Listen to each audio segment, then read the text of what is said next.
অসমত লোকসভা নিৰ্বাচনৰ দিন ঘোষণা কৰাৰ লগে লগেই তৎপৰতা বাঢ়িছে শাসক বিৰোধীৰ কঁকালত টঙালি বান্ধিছে ডিফু লোকসভা সমষ্টিৰ কংগ্ৰেছ দলৰ প্ৰাৰ্থী জয়ৰাম ইংলেঙে দৈনিক ভোটাৰৰ কাষত গৈ ভোট আদায়ৰ চেষ্টা অব্যাহত ৰাখিছে প্ৰাৰ্থীগৰাকীয়ে দেওবাৰে ডিফু লোকসভা সমষ্টিৰ অন্তৰ্গত তথা জাগ্ৰুতৰ নিকটৱৰ্তী পশ্চিম কাৰ্বি আংলঙত উপস্থিত হয় কংগ্ৰেছ দলৰ প্ৰাৰ্থী জয়ৰাম ইংলেং প্ৰাৰ্থীগৰাকীয়ে বিজেপি দলৰ কঠোৰ সমালোচনা কৰি কয় যে যিখন দেশৰ ৰজা বেপাৰী হয় সেই দেশৰ প্ৰজা ভিখাৰী হ'বই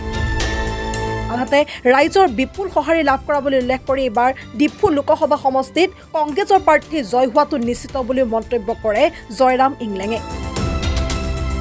আনহাতে অসমত এইবাৰ কংগ্ৰেছ দলে কিমানখন আসন লাভ কৰিব সেয়া কিছুদিন পিছতে স্পষ্ট হ'ব বুলিও কয় কংগ্ৰেছী প্ৰাৰ্থীগৰাকীয়ে আজি হৈছে কি মোক আমি মুঠতে 5 জনে টিকেট বিচাৰিছিলোঁ তাৰে ময়ো এজন তাতে টিকেটটো মোৰ নামতে আহি গ'ল এতিয়া সকলোৱে সন্তুষ্ট আমি যিকোনো এজনে পালেও আমি তেখেতকে ছাপৰ্ট দিয়া কথাটো আছিলে এতিয়া মই পাইছোঁ আৰু মোৰ লগত ছাপৰ্টটো সম্পূৰ্ণ আছে এটা পাব্লিকো আছে আৰু পৰিৱৰ্তন বিচাৰিছে ৰাইজে বহুত কষ্ট পাইছে সেইকাৰণে ৰাইজে এতিয়াতো কি হৈছে কি নহৈছে আপোনালোক সকলোৱে গম পাই আছে দেশত কি অৱস্থা হৈছে এই আমাৰ ওচৰতে পেপাৰ মিলটো বিক্ৰী হোৱা কথাটো জানে সকলো বস্তু এটা পিছত এটা এপদ বিক্ৰী হৈ আছে আৰু ৰাইজৰ অৱস্থা একদম অৱস্থা বেয়া সেইকাৰণে ৰাইজে কৈছে যে যিখন দেশৰ ৰজা বেপাৰী হয় ৰাইজটো ভিখাৰী হৈ যাব হৈ গৈছে গতিকে পৰিৱৰ্তন বিচাৰিছে ৰাইজে আৰু পৰিৱৰ্তন ইংগিতটো ইতিমধ্যে বহুত ডাঙৰকৈ আমি গম পাইছোঁ গতিকে আমি তেনেকুৱা ধৰণে আজি টিকেট পোৱাৰ পিছত মই সমষ্টি ইষ্ট কাৰ্বি আংলং হৈ গ'ল আজি ৱেষ্ট কাৰ্বি আংলঙত সোমাইছোঁ আজি ইয়াৰ পৰাই আৰম্ভ সম্বৰ্ধনা জনোৱাটো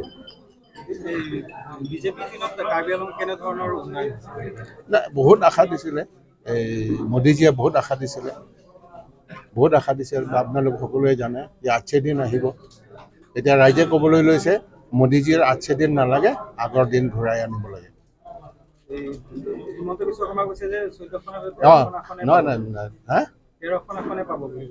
এজনটো কি এজন বাদ পৰিছে মানে কোন বাদ পৰিছে সৰ্বানন্দ সোণোৱাল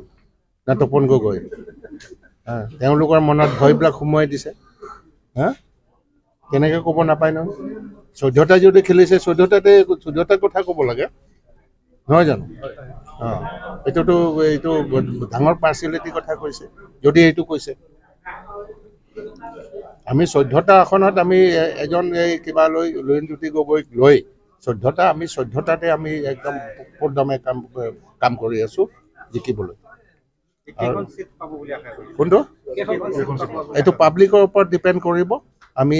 কেইদিনমান যেতিয়া কেম্পেইনটো চলিব তাৰ মানে আধা সময়তে আমি গম পাই যাম আমি কেতিয়া জিকিম এতিয়া মানুহৰ মনটো একদম আহি আছে আজিতো ভাল সম্বৰ্ধনা জনাইছে মোক বুলি নহয় মই তাকে ৰাইজক কৈছোঁ যে প্ৰত্যেকজন কংগ্ৰেছীয়ে এজন কেণ্ডিডেট হ'ব লাগিব আৰু হৈছেও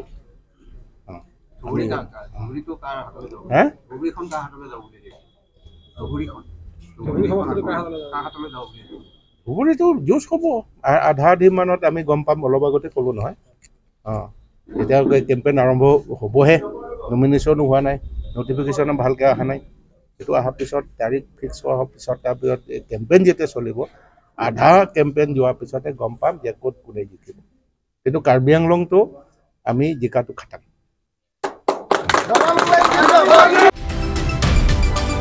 জাগিৰোডৰ পৰা দীপক কলিতা ৰিপৰ্ট এনি ভাৰত 24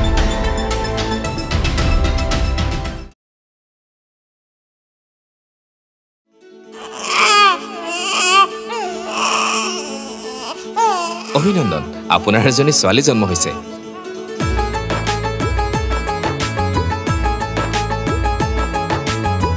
লাহি পাহি এজনী